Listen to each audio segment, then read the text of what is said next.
Son las 7:12 en la mañana. En la entrevista de hoy vamos a hablar también del ambiente preelectoral que empieza a subir de tono en el país.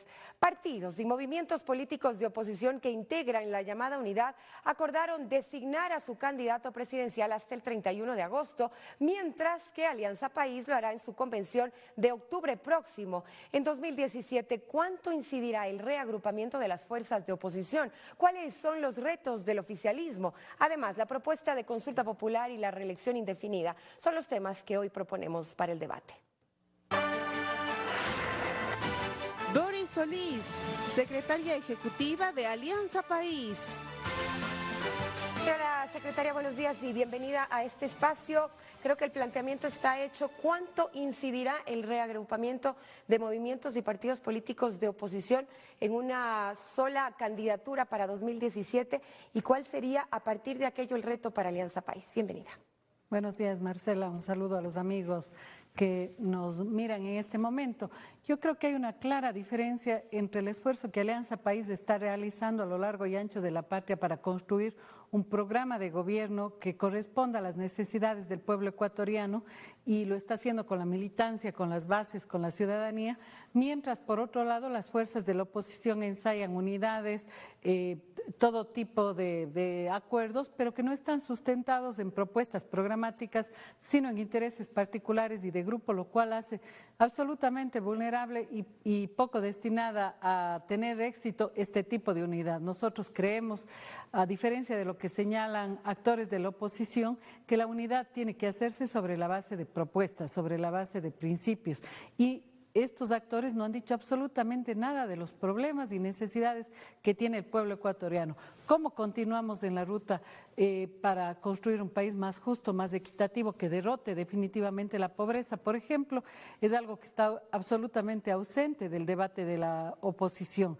¿Cómo seguimos fortaleciendo la economía del país en condiciones internacionales difíciles cuando, por ejemplo, muchos de estos actores, y ahora se está develando incluso nuevos actores como universidades privadas, etcétera, tienen sus recursos fuera del país, evadiendo claramente el pago del impuesto a la renta? Son debates éticos que están ausentes de la oposición, y vemos sorprendentemente, una serie de posiciones, yo diría, desdibujadas y poco coherentes en política, como la de aquellos que en un momento dado se dijeron de izquierda, por ejemplo, Avanza, Ramiro González, que estuvo cerca de 9 años con la Revolución Ciudadana, hoy tocando las puertas del señor Nebot, del señor Lasso, igual Paul Carrasco, Marcelino Chumpí, es decir, la incoherencia política, la falta de consistencia en planteamientos.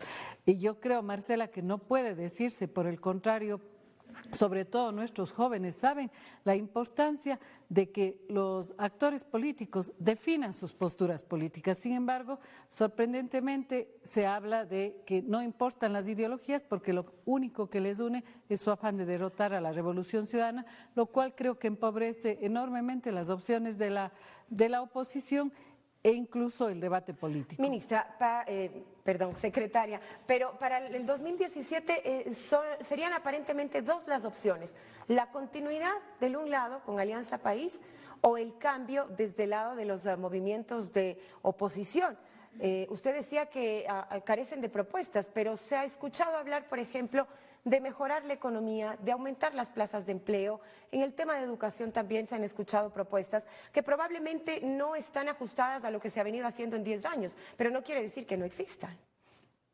Hagamos algunas precisiones. Yo creo que es absolutamente al revés de como usted lo ha planteado. El cambio está del lado de la Revolución Ciudadana. Nuestra propuesta es continuar cambiando el país, continuar fortaleciendo las transformaciones en salud, en educación, que han sido enormes cambios.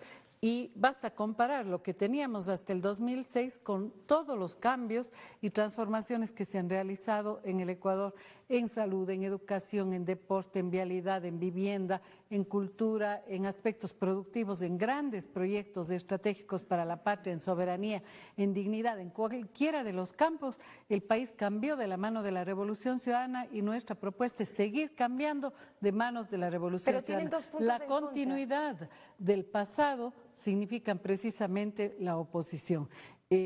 Usted decía, la oposición sí tiene propuestas.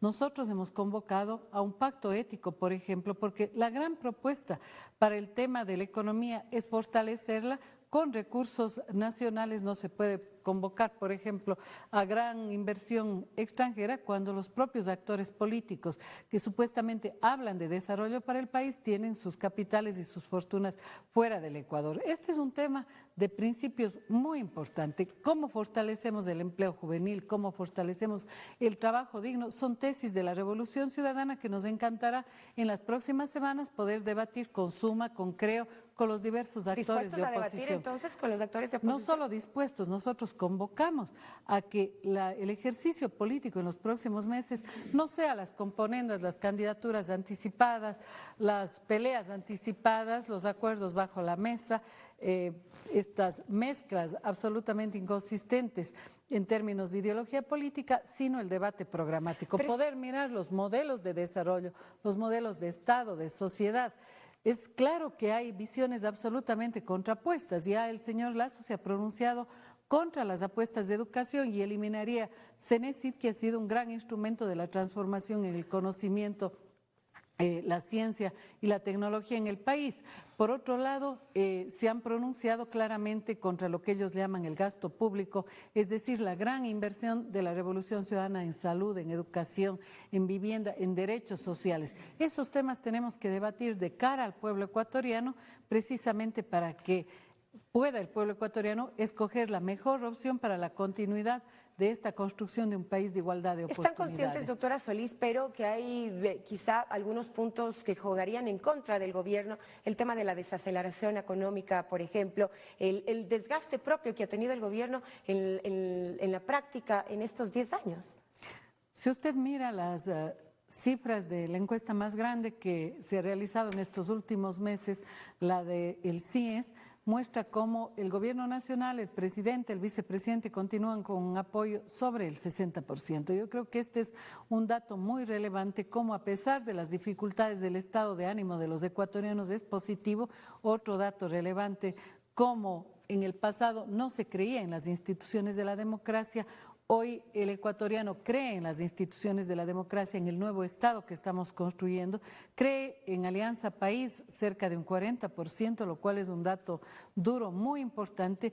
Yo creo que definitivamente las condiciones, pese a lo que quiere posicionar la oposición y el poder mediático, son altamente favorables, no solo para Alianza País, no solo para la Revolución Ciudadana, para este proyecto que le pertenece al pueblo ecuatoriano. Confiados entonces en las próximas elecciones de 2017, se ha dicho que los cuadros de ustedes los van a definir en octubre próximo, pero ya evidentemente se especula y se habla de ciertas candidaturas que serían fijas, al menos dentro de Alianza País, el ex vicepresidente Lenín Moreno y el actual vicepresidente Jorge Glass. Serían los cuadros de Alianza País. Excelentes opciones, usted ha mencionado los dos más destacados, nuestros vicepresidentes del movimiento, Lenín Moreno, Jorge Glass. También otros cuadros importantes para la lista de la Asamblea Nacional. Para nosotros, efectivamente, como usted ha dicho, el 1 de octubre será la fecha de anunciar nuestro binomio y nuestros candidatos y durante todo este tiempo trabajar en el programa de gobierno, trabajar en nuestro fortalecimiento organizativo. Y el as bajo la manga sería la reelección del presidente Correa, doctora Solís, si es que no les dan los números.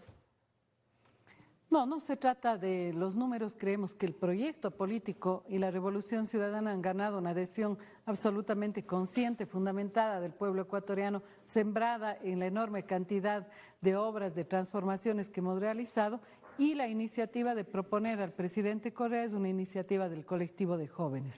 Pero sería, insisto, un as bajo la manga en caso de que los números no les den. ¿Sería eso entonces o no? Bueno, tenemos que irnos ya a una pausa. Gracias, le agradecemos mucho por su presencia. Son las 7:22 en la mañana, nos vamos ahora a pausa y regresamos.